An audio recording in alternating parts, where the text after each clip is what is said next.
comment allez-vous? En tout cas moi ça va super, on se retrouve aujourd'hui pour une nouvelle vidéo où je vais vous présenter mon nouveau boîtier photo et vidéo. Alors avant que cette vidéo commence, j'espère qu'elle va vous plaire autant qu'elle me plaît à moi de la faire, et du coup si vous pouvez vous abonner, liker bien sûr, laisser un petit commentaire, bien sûr ça fait toujours plaisir, on va pas se le gâcher. Alors ouais, tout de suite, voilà, je vais vous présenter le bestiau. Alors le voici, c'est un Lumix FZ300, du coup de chez Lumix, hein, comme vous aurez pu le remarquer dans son nom. Alors ce boîtier, qu'est-ce que c'est? Est-ce qu'un réflexe, un hybride, un compact, un bridge? Eh bien c'est un expert compact bridge hybride.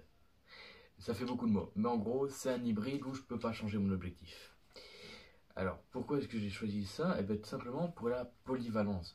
Parce que l'objectif qui est déjà impliqué dessus, c'est un 25-600 qui me permet quand même de faire des plans plutôt rapprochés d'objets qui sont plutôt loin. Cette phrase n'était pas française, mais voilà un peu les caractéristiques de l'objectif. J'en perds mes mots, littéralement. Alors, donc, ce Lumix, pourquoi est-ce que je l'ai choisi? Ben, tout simplement parce qu'il, de 1, rentrait dans mon budget, qu'il était polyvalent. Ce qui m'a fait craquer aussi, c'est ça, ce petit écran rotatif qui fait franchement plaisir, hein, pour moi, surtout pour tout ce qui est vidéo studio ou même pour du vlog, hein, parce que comme ça du coup je sais me mettre comme ça et j'ai mon retour caméra ici, et ça fait vachement plaisir parce que vous voyez, moi je suis quelqu'un qui adore les écrans rotatifs. Je ne suis pas un utilisateur à 100% de l'écran rotatif, mais j'aime bien. Par exemple, si vous devez faire un plan assez proche du sol, et bien hop, pas besoin d'avoir un moniteur externe, tac, tac, et c'est bon, j'ai mon retour de mon plan que je suis en train de réaliser. C'est aussi pour ça que j'ai choisi ce Lumix et pas plutôt un Canon ou un Nikon, parce que de base, moi, je voulais partir sur un Nikon, sur un D7500.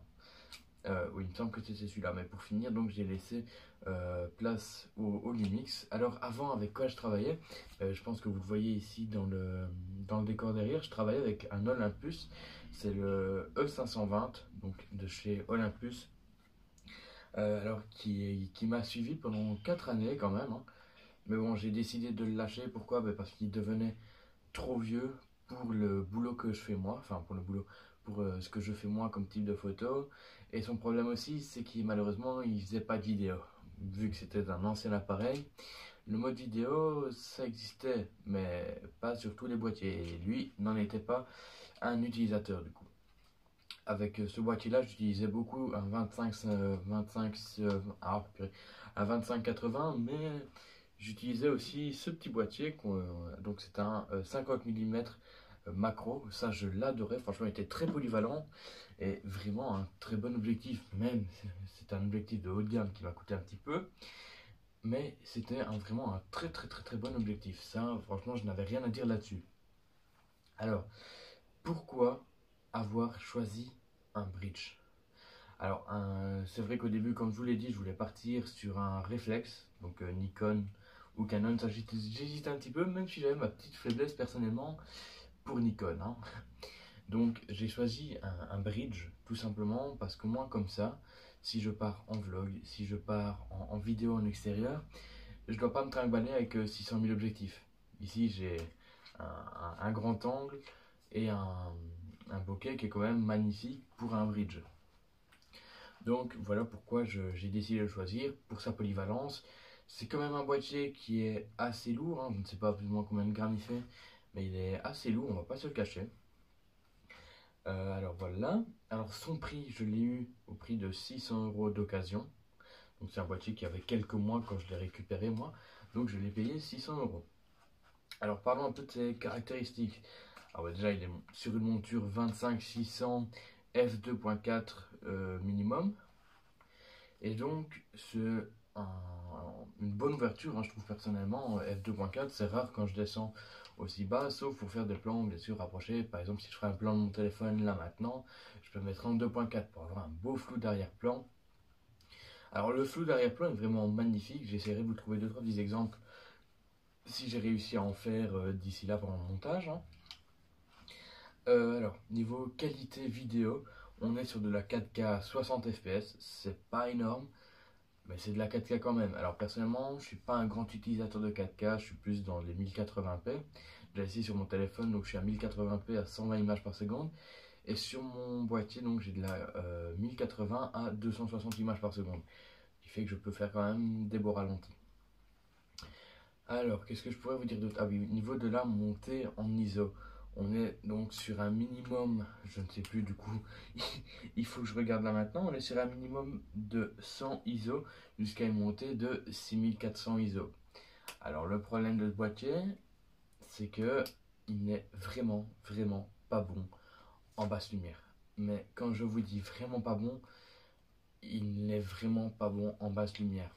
Pourquoi? À partir du moment où je vais vouloir faire une photo en basse lumière ou avec très peu de luminosité, eh bien, je vais monter mon ouverture et pour moi monter mes ISO, bien évidemment.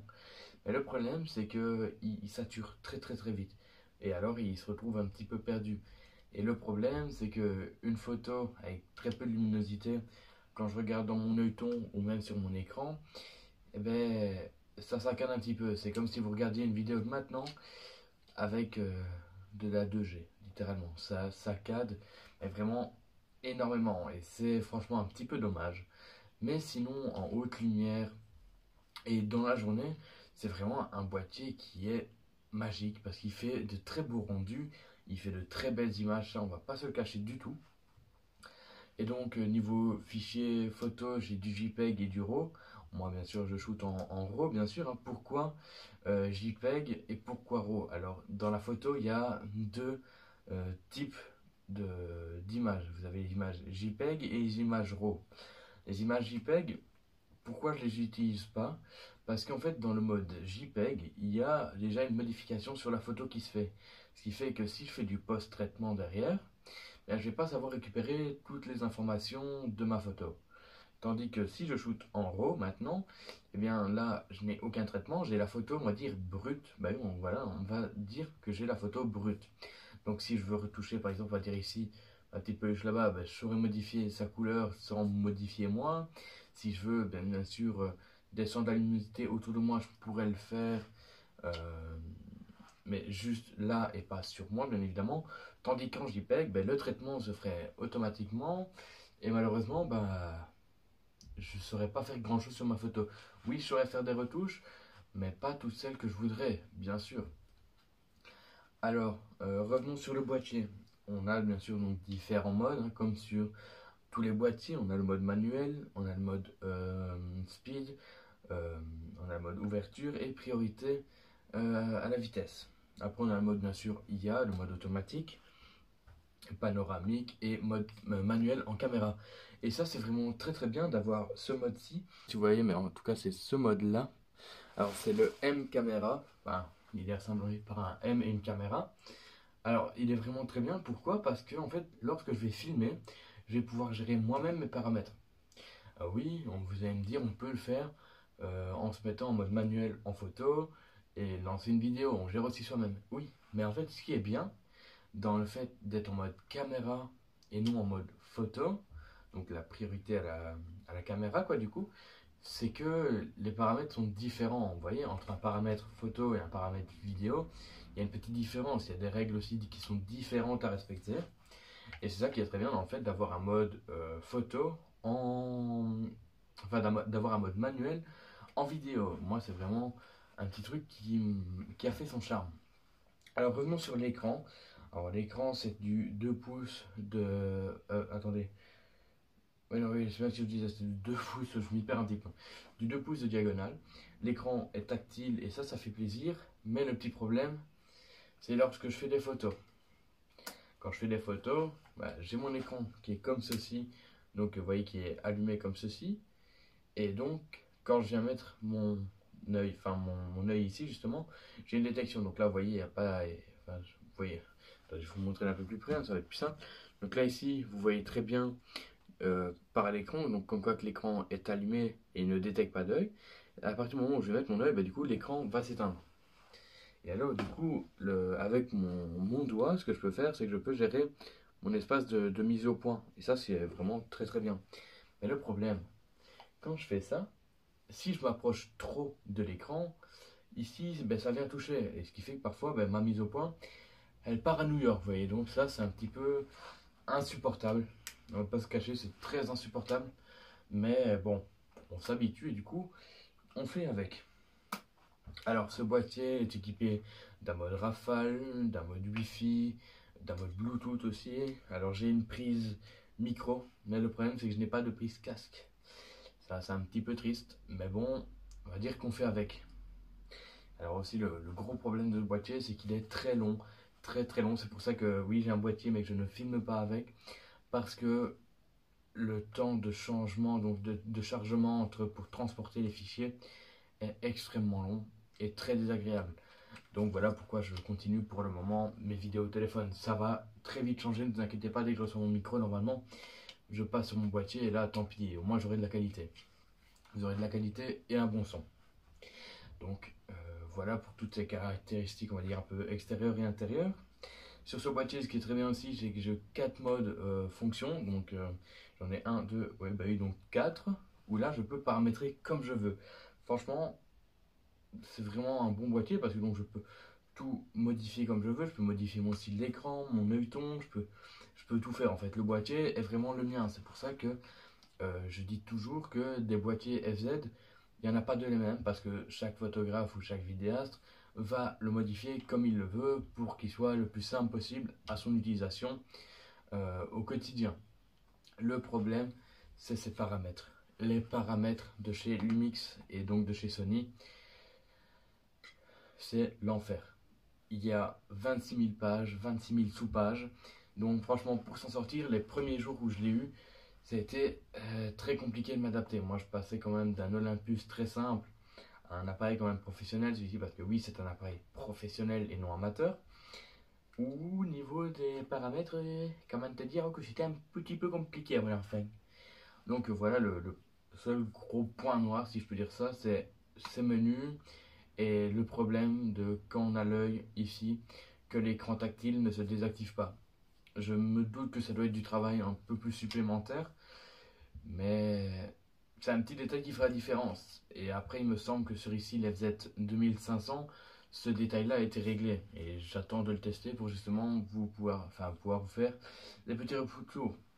Alors les amis, comme vous aurez pu le voir ici, je viens de faire un petit décor, enfin un tout petit, hein, où alors j'ai mis mes deux anciens appareils et un petit éclairage qui change de couleur. Hein. Je trouve que ça fait un peu plus convivial.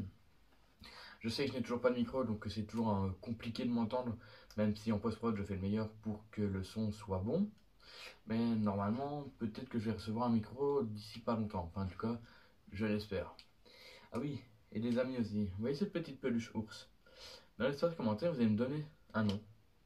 Et donc, le nom qui sera le plus liké et le plus choisi, ben, cette peluche-là, ça deviendra du coup le nom de la personne. Enfin, le nom que la personne aura choisi dans les commentaires. Les amis, chez moi, les vidéos c'est tous les lundis et tous les autres jours si je peux en poster. Enfin, pas tous les autres jours de la semaine bien sûr, mais un autre jour. Donc c'est 2 vidéos par semaine. Enfin, du moins, j'essaye de faire 2 vidéos par semaine à vous trouver des sujets. J'espère en tout cas que cette vidéo vous aura plu. Si elle vous a plu, n'hésitez pas à liker, commenter et bien sûr à vous abonner. On ne va pas se cacher. Donc ça fait vachement plaisir. En tout cas, moi, ça me ferait plaisir que vous me souteniez. Et n'hésitez pas surtout à partager la chaîne afin qu'on se fasse un peu plus connaître. Allez, en tout cas, j'espère que cette petite vidéo présentation vous aura plu. Allez, salut, ciao.